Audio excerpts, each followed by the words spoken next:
So hello everyone, कैसे हैं आप सब? आई होप आप सब अच्छे होंगे। फिर से स्वागत है यूट्यूब चैनल में फिर एक बेस्ट वीडियो के साथ। तो आज हम बात करेंगे कि यार किसी भी बैंकिंग प्रोग्राम या डिप्लोमा में इनरोल होने से पहले किन किन चीज़ों का ध्यान रखना चाहिए, किस किस चीज़ की प्रिपरेशन स्टार्टिंग से ही करना है आपको।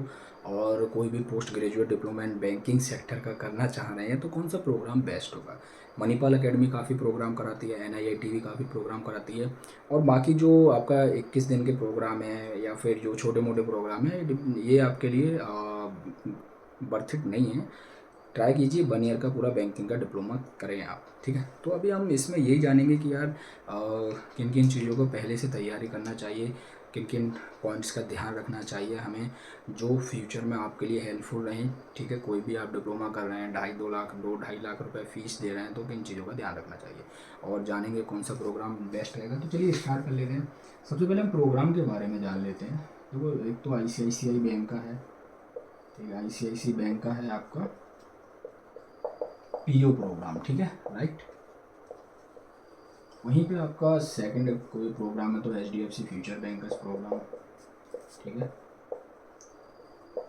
फ्यूचर बैंकर्स प्रोग्राम, ठीक है। और तीसरा आपका है कोटक नेस्ट जेन प्रोग्राम, ठीक है,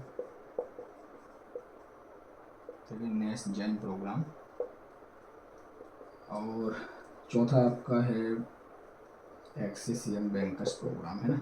एक्सिस के 3-4 प्रोग्राम होते हैं, मैं यंग बैंकर्स को यहाँ पे लिख रहा हूँ, ठीक है। फिर पांचवा आपका इसी में आ जाता है जना स्मॉल फाइनेंस बैंक का भी प्रोग्राम है, आप सब जानते हैं जना स्मॉल, ठीक है, फाइनेंस बैंक का स्प्रिंग बैंकर्स प्रोग्राम, ठीक है। ये सब कौन कराता है बेसिकली, हम यहाँ पे अभी मणिपाल अकेडमी के प्रोग्राम का डिस्कस करेंगे। मणिपाल अकेडमी, ठीक है, मणिपाल अकेडमी एक प्रोग्राम कराती है, ठीक है, ICICI, ठीक है। और इसी में एक छठा प्रोग्राम है Yes professional banker program, Yes Bank का, ठीक है,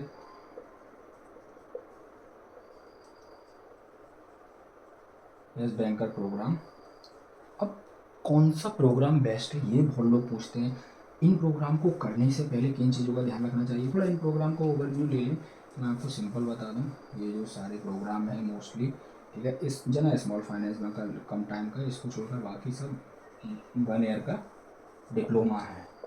ये डिप्लोमा है जो आप प्रोग्राम कर रहे हैं, आपको सर्टिफिकेट मिलेगा, ठीक है, सर्टिफिकेट मिलेगा। मणिपाल अकेडमी कराता है 1 ईयर का। अब किन पॉइंट्स का हमें ध्यान रखना चाहिए ये बहुत इंपॉर्टेंट है। काफ़ी बच्चे इन पॉइंट्स का ध्यान ना रखकर आगे फ्यूचर में बड़ा रिग्रेट करते हैं, ठीक है, और नेगेटिव फीडबैक देते हैं। तो हमें किन चीज़ों का ध्यान रखना चाहिए, तो सबसे पहले एक तो आप थोड़ा सा समझ लीजिए, ये जो आप कोई भी प्रोग्राम करते हैं थोड़ा सा फीस फीस मिनिमम भाई 2 लाख से आपका 3 लाख के बीच में रहता है, ठीक है, 2 से 3 लाख के बीच में फीस रहेगा।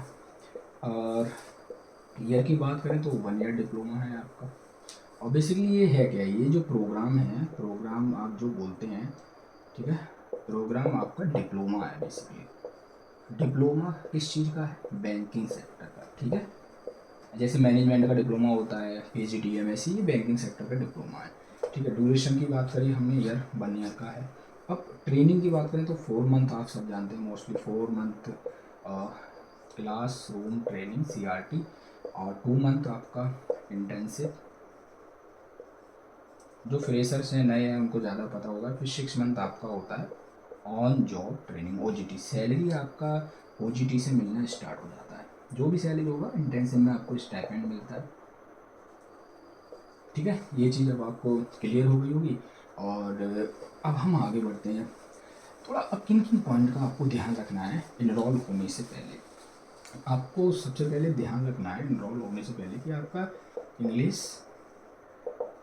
मिनिमम 50% अच्छा होना चाहिए, रिटेन एंड वर्बल दोनों, ठीक है, रिटेन और वर्बल।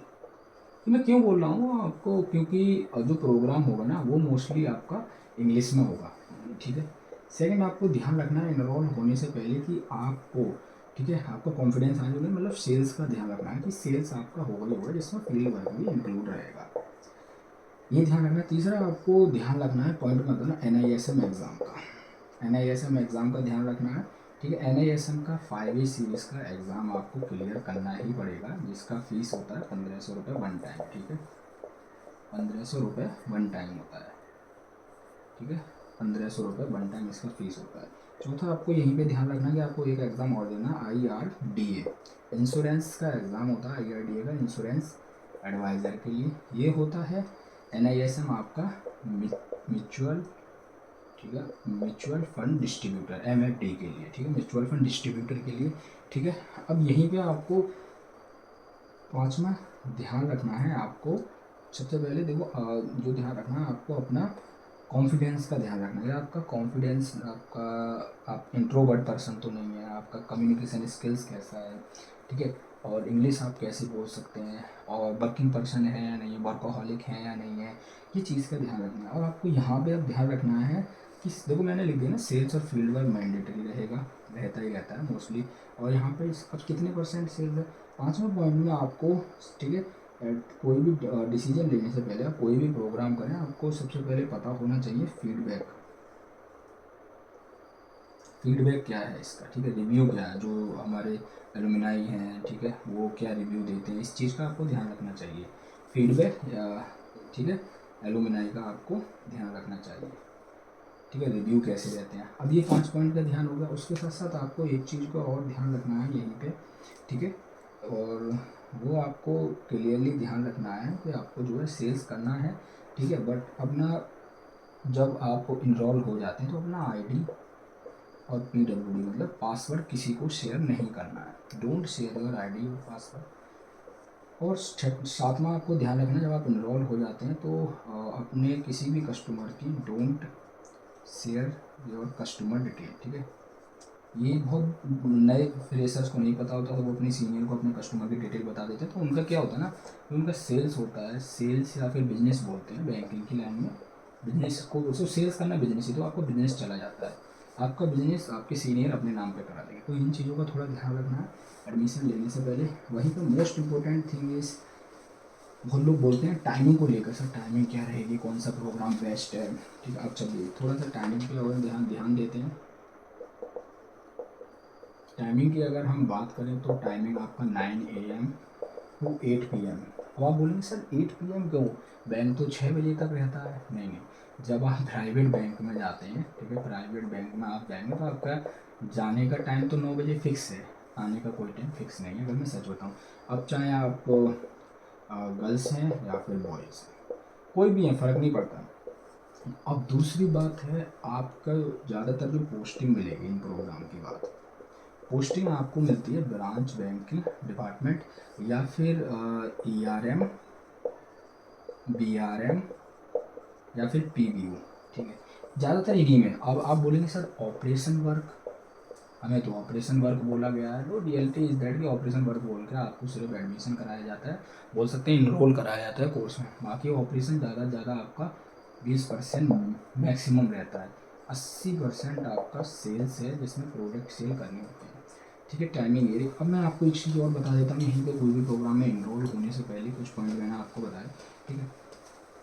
इनरोल होने से पहले आपको खुद से ही, ठीक है, अवेयरनेस रहनी चाहिए फाइनेंशियल प्रोडक्ट की, जिसमें आपका आता है NCA, ठीक है, saving account, current account. New customer acquisition में आपका आता है saving account, current account, salary account, ठीक है।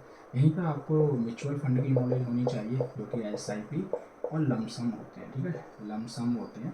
यहीं पे आपको भाई क्रेडिट कार्ड भी करना है, CC करना है, FD करनी है, इंश्योरेंस करने हैं, ठीक है, यहीं पे आपको लोन्स करने हैं, तो ये सब सेल्स करना है भाई, फील्ड में जाकर भी कस्टमर से मिलकर। इंश्योरेंस में आपका आ जाता है, ठीक है, GI general insurance, life insurance, HL health insurance. Loans में आपका आ जाता है gold loan, personal loan, home loan, ठीक है, कंस्ट्रक्शन लोन, और टू व्हीलर 4 व्हीलर लोन, बहुत तरीके के लोन आ जाते हैं। ये सब आपको क्या करना है बस, भाई प्रोडक्ट सेल्स करने हैं कस्टमर से, आप चाहे फील्ड में जाकर सेल्स करें या फिर कॉल पे करें, बट आपको सेल्स करना है। ये इन प्रोग्राम के बाद भी आपको सेल्स डिपार्टमेंट मिलेगा। अब बेनिफिट क्या है और कौन सा प्रोग्राम बेस्ट है, बेनिफिट ये है कि आपको स्टार्टिंग कोर्स, देखो एक्सिस की अगर हम बात करें तो AM देता है। अब आप बोलें सर AM क्यों, क्योंकि उनका एज क्राइटेरिया 35 ईयर का है। अब बाकी other program like ICICI, HDFC, ठीक है, यस बैंक और कोटक, ये आपको, आपने देखा होगा DM1 देते हैं। DM1 क्यों देते हैं, क्योंकि इनका एज ही 20 ईयर्स तक लास्ट रहता है, इसके बाद आप इनरोल नहीं हो सकती, ये एज लास्ट है भाई। एक्सिस यंग बैंकर्स प्रोग्राम 35 साल तक दे रहा है। अब सैलरी की हम बात करें, एक्सिस का बेसिकली 4.5 के आसपास रहने वाला है, तो वही 27,000 के आसपास सैलरी आएगी। भाई इसका 32,000 के आसपास आएगा, क्योंकि इनका मिनिमम CTC 5 लाख है, वरना मेट्रो सिटीज़ में तो 5.5 लाख है। 5.5 है तो 35 के आसपास आएगा, जिसमें कि आपका PF डिडक्ट होता है और आपका ग्रेचुटी कटता है, और भी एक दो चीज़ें करती रहती हैं, बाकी कट के आपका इतना आ जाता है। अब कौन सा प्रोग्राम बेस्ट है, यहाँ तक तो हमने बात कर ली। बात क्या है ना, देखो अगर आप अंडर ग्रेजुएशन के बाद एलिजिबल हो जाते हैं, UG के बाद आप एलिजिबल हैं, बट UG के बाद अगर आप डायरेक्ट जॉब लेते हैं, फ़र्क भी बता देता हूँ इसी वीडियो में, देन आपको ज़्यादा से ज़्यादा जो पोस्ट मिलती है ना, SO की मिलती है, जिसको या तो सेल्स ऑफिसर कह लीजिए, ठीक है, या फिर सीनियर ऑफिसर कह लीजिए, ठीक है। अब या तो SO की पोस्ट मिलती है, वहीं आप जब कोई डिप्लोमा करके जाते हो, थोड़ा सा ये चीज़ समझ लीजिए, डिप्लोमा आप कर जाते हो वो DM1 बनता है। SO से DM1 बनने में आपको पता है मिनिमम 3 ईयर्स लग जाते हैं। अब 3 साल का कवर आपका 6 मंथ में ही हो गया, 6 मंथ बाद ही तो आप बन जा रहे हैं ना DM1, तो 6 मंथ में आपका पूरा 3 साल का गैप फिल कर लिया, आप DM1 बन के आ गए 2.5 लाख रुपये फीस दे के, वो भी है, ठीक है। तो आप खुद सोचिए, अगर आपको बैंकर बनना बैंकिंग में, तो ये DM1 पे आएगी ना, अगर फंड है आपकी फैमिली के पास या लोन हो जाता है तो। SO पे आकर भाई 3 से 4 साल आप वेट कर रहे हो, देन आप जाके DM1 बन रहे हो। अब भाई कोई प्रोग्राम आप 1 साल का कर रहे हो, आप डायरेक्ट DM1 बन रहे हो डिप्लोमा करने के बाद, ठीक है। तो आप देखिए कि आपके लिए क्या बेनिफिशियल है, अब कौन सा प्रोग्राम बेस्ट है, ठीक है। तो मैं आपको बताता हूँ, हर प्रोग्राम में आपका टारगेट है, बहुत ज़्यादा प्रेशर है, और ये रहेगा। टारगेट प्रेशर किस चीज़ का है भाई, सेल्स का है। 90% सेल्स रहता है आपका, जिसमें फील्ड वर्क इंक्लूड है, यही टारगेट प्रेशर है इसी का। और हाँ, आपका जो वर्क है ना, आपको डिपार्टमेंट कोई सा मिले, आपके रिपोर्टिंग अथॉरिटी, आपके TL या फिर आपके मैनेजर, सीनियर मैनेजर है, वो आपका वर्क डिसाइड करेंगे, ये भी ध्यान रखना है आपको। आपके उससे कुछ नहीं होगा, लीव वगैरह सारी चीज़ें वही करेंगे। एक चीज़ बेस्ट है कि भैया सैलरी टाइम से आ जाती है, कोई भी बैंक को होल्ड जल्दी नहीं करते।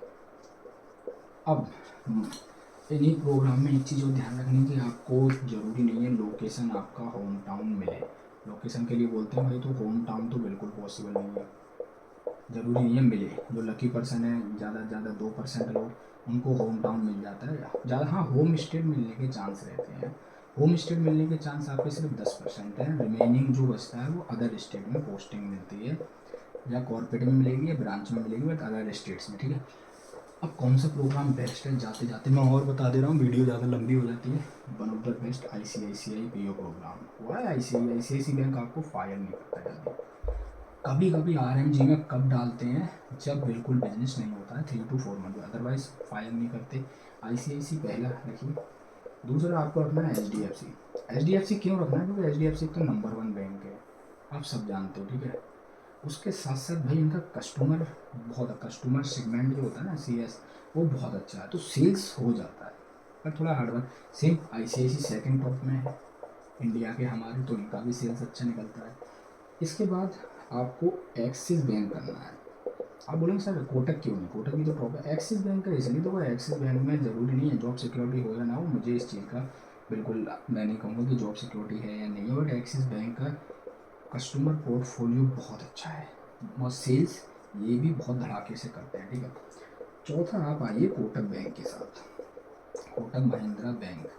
चौथा कोटक महिंद्रा बैंक का प्रोग्राम करिए, क्यों, एक तो टॉप लेवल बैंक है, मैं मानता हूँ कोटक महिंद्रा बैंक में भी जल्दी फायर नहीं करते, टाइम से सैलरी आती है, और ग्रोथ प्रमोशन बहुत जल्दी होते हैं, हाइक वगैरह सारी चीज़ें। पाँचवा, अगर मौका मिले, लास्ट में कुछ नहीं मिल रहा है, तो यस बैंक ज्वाइन करिए। उसके बाद अगर आपको फंड कम है तो Jana small finance bank, but Manipal academy one of the best according to me. तो टॉप में ICICI रखिएगा, फिर HDFC, फिर एक्सिस बैंक। अब अगर जैसे कुछ लोग डायरेक्ट एक्सिस बैंक में इनरोल होते हैं, अगर आप 27 से नीचे हैं तो भैया इन कोर्स पे जाइए, 27 से अबव हैं तो एक्सिस में आ जाइए। तो ये रहा पूरा आपके सामने, ठीक है, banking diploma program by Manipal academy का रियलिटी शो, ठीक है। क्या बेस्ट है क्या नहीं है, किन पॉइंट्स का ध्यान रखें, किन पॉइंट्स का नहीं, सारी चीज़ें। बाकी आप भी कुछ पूछना चाहते हैं तो कमेंट कर लीजिए, और कुछ ऐड करना चाहते हैं तो ज़रूर नीचे कमेंट में ऐड कर दीजिए। Thank you, all the best.